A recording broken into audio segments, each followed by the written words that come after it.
ఆదికాండము 37వ అధ్యాయము. యాకోబు తన తండ్రి పరదేశవాసిగా ఉండిన కనాను దేశంలో నివసించెను. యాకోబు వంశావళి ఇది. యోసేపు 17 వాడై తన సహోదరులతో కూడా మందను మేపుచుండెను. అతడు చిన్నవాడై తన తండ్రి భార్యలైన బిల్హా కుమారుల యొద్దను జిల్పా కుమారుల యొద్దను ఉండెను.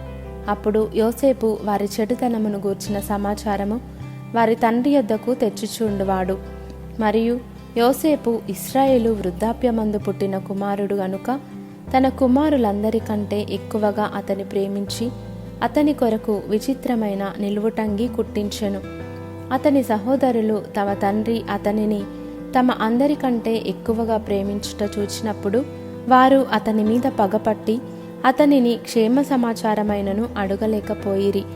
యోసేపు ఒక కల కని తన సహోదరులతో అది తెలియచెప్పగా వారు అతని మీద మరీ పగపట్టిరి. అతడు వారిని చూచి, నేను కనిన ఈ కలను మీరు దయచేసి వినుడి. అదేమనగా, మనము చేనిలో పనలు కట్టుచుంటిమి.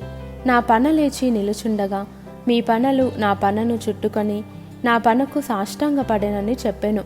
అందుకతని సహోదరులు, నీవు నిశ్చయముగా మమ్ము నేలెదవా, మా మీద నీవు అధికారి వగుదువా అని అతనితో చెప్పి అతని కలలను బట్టియు అతని మాటలను బట్టియు అతని మీద మరింత పగపట్టిరి. అతడింకొక కల కని తన సహోదరులకు తెలియజేసి, ఇదిగో నేను మరి ఒక కల కంటిని. అందులో సూర్యచంద్రులను 11 నక్షత్రములను నాకు సాష్టాంగపడెనని చెప్పెను. అతడు తన తండ్రితోనూ తన సహోదరులతోనూ అది తెలియచెప్పినప్పుడు అతని తండ్రి అతనితో, నీవు కనిన ఈ కల ఏమిటి? నేను నీ తల్లియు నీ సహోదరులను నిశ్చయముగా వచ్చి నీకు సాష్టాంగపడుదుమా అని అతని గద్దించెను. అతని సహోదరులు అతని యందు అసూయపడిరి. అయితే అతని తండ్రి ఆ మాట జ్ఞాపకముంచుకొనెను. అతని సహోదరులు షెకెములో తమ తండ్రి మందను మేపుటకు వెళ్ళిరి. అప్పుడు ఇశ్రాయేలు యోసేపును చూచి, నీ సహోదరులు షెకెములో మంద మేపుచున్నారు, నిన్ను వారి యొద్దకు పంపెదను రమ్మన్నప్పుడు అతడు మంచిదని అతనితో చెప్పెను. అప్పుడతడు, నీవు వెళ్ళి నీ సహోదరుల క్షేమమును మంద క్షేమమును తెలుసుకొని నాకు వర్తమానము తెమ్మని అతనితో చెప్పి హెబ్రోను లోయలో నుండి అతని పంపెను. అతడు షెకెమునకు వచ్చెను. అతడు పొలములో ఇటు అటు తిరుగుచుండగా ఒక మనుష్యుడు అతనిని చూచి, నీవేమి వెదకుచున్నావని అతనిని అడిగెను. అందుకతడు, నేను నా సహోదరులను వెదకుచున్నాను. వారు ఎక్కడ మందను మేపుచున్నారో అది దయచేసి నాకు తెలుపుమని అడిగెను. అందుకు ఆ మనుషుడు, ఇక్కడ నుండి వారు సాగి వెళ్ళిరి. వారు దోతానుకు వెళ్ళుదము రండని చెప్పుకొనుట వింటినని చెప్పెను. అప్పుడు యోసేపు తన సహోదరుల కోసము వెళ్ళి దోతానులో వారిని కనుగొనెను. అతడు దగ్గరకు రాకమునుపు వారు దూరము నుండి అతని చూచి అతని చంపుటకు దురాలోచన చేసిరి.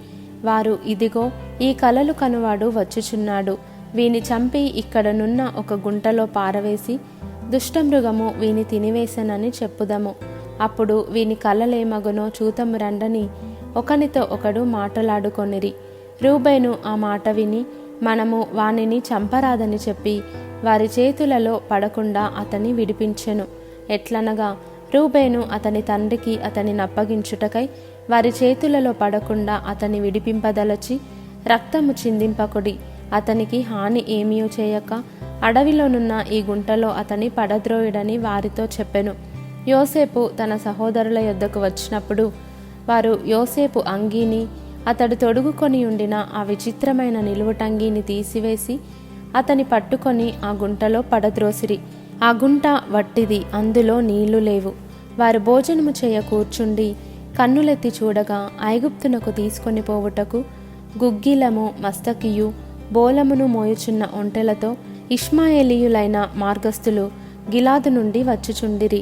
అప్పుడు యూదా, మనము మన సహోదరుని చంపి వాని మరణమును దాచిపెట్టినందువలన ఏమి ప్రయోజనము?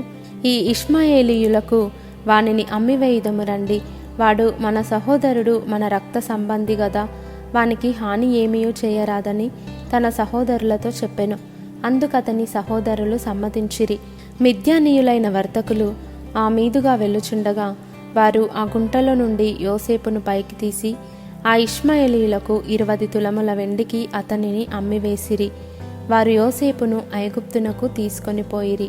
రూబేను ఆ గుంటకు తిరిగి వచ్చినప్పుడు యోసేపు గుంటలో లేకపోగా అతడు తన బట్టలు చింపుకొని తన సహోదరుల యొద్దకు తిరిగి వెళ్ళి, చిన్నవాడు లేడే, అయ్యో నేనెక్కడికి పోదుననగా వారు యోసేపు అంగీని తీసుకొని ఒక మేకపిల్లను చంపి దాని రక్తములో ఆ అంగీ ముంచి ఆ విచిత్రమైన నిలువటంగిని పంపగా వారు తండ్రి యొద్దకు దానిని తెచ్చి, ఇది మాకు దొరికెను, ఇది నీ కుమారుని అంగీ అవునో కాదో గుర్తుపట్టుమని చెప్పిరి.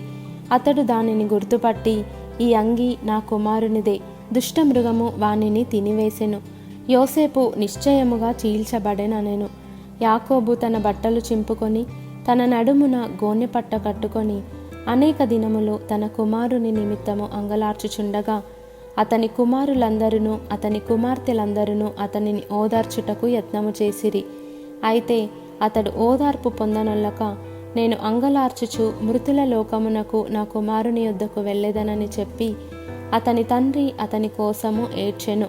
మిద్యానీయులు ఐగుప్తునకు అతని తీసుకొని పోయి ఫరో యొక్క ఉద్యోగస్తుడును రాజసంరక్షక సేనాధిపతియునైన పోతీఫరునకు అతనిని అమ్మివేసిరి.